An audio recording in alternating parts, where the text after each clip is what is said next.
듭니다. 근데 미래통합당에서는 윤 당선인에 대한 국정조사 추진 이야기까지 나왔었는데 그렇지만 이 국정조사 추진 당론은 21대 국회가 개원한 이후에 의원총회를 통해서 언급하겠다고 얘기했습니다.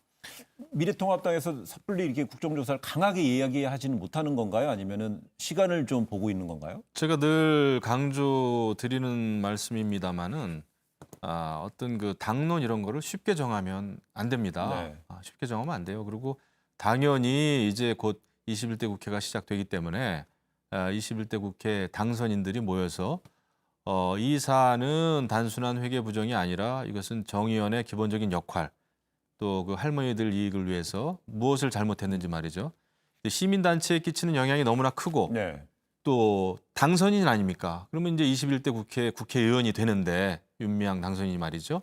21대 국회 전체 정치인에 대해서 끼치는 영향도 너무나 큰 거예요. 이거는 뭐 네. 여당에 끼치는 문제 이 차원이 아니라 저는 21대 국회 또 정치인에 대해서 엄청나게 중요한 의미가 있을 수도 있겠다. 이 개인 문제가 아니란 말이죠.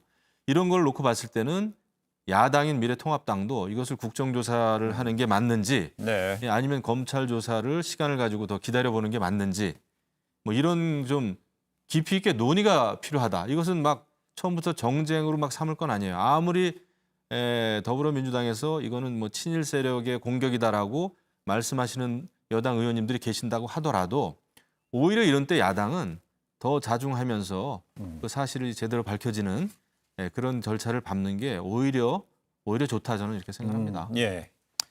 야당에서 주장하는 이제 국정조사가 조금 너무 성급하게 일찍 나갔다 이런 생각이 드는 이유가요. 네. 말씀하신 대로 21대 국회에서 국정조사를 추진하겠다는 건 아닙니까? 그럼 21대 국회에서 하려면 원구성 협상이 먼저 돼야 되는데 이 원구성 협상이 지금까지 보면 평균 한 41.4일이 걸렸어요. 지금까지. 예.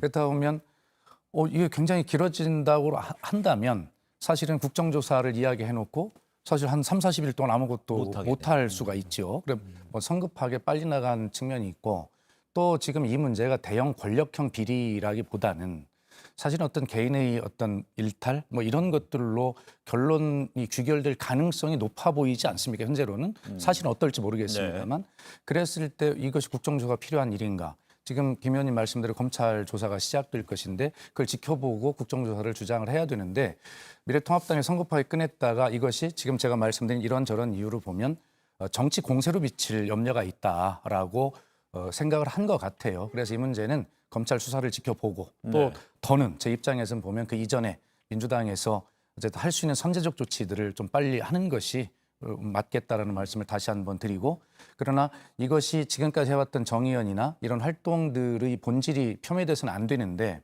걱정하던 일들이 지금 벌어지고 있는 것 같아요. 오늘도 흑석동에 있는 그 평화의 소녀상에 20대가 그 훼손하는 돌로 얼굴에 상처를 낸 이런 일들이 벌어지고 있지 않습니까? 네. 그래서 이런 문제들이 다른 것으로 변질이 되지 않도록 빨리 당사자들이 우선 빨리 정리를 해주는 것이 좋겠다는 생각을 다시 한번 말씀드립니다. 예. 그렇죠. 이런 문제야말로 이제 그야말로 피해자 중심주의가 존중돼야 돼요. 그래서 할머니들이 가장 큰 피해자시잖아요. 근데 만약에 이제 우리가 뭐 국정조사를 한다 해가지고 할머니들을 또 국회로 또 그런 문제가 또 있단 말이에요. 그래서 이것은 진지하게 할머니들이 정말 원하는 방식이 뭔가를 깊이 얘기를 듣고 의논 드리고 이러면서 진행을 해야지 이것을 뭐 여당이든 야당이든 이걸 무슨 정치적인 이득, 이해, 유무를 따져가지고 해결할 문제가 아닙니다. 그래서 이 문제는 우리 정치권에서도 정말 조심스럽게 하지만 정확하게 접근을 좀 해야 되겠죠. 예, 이런 상황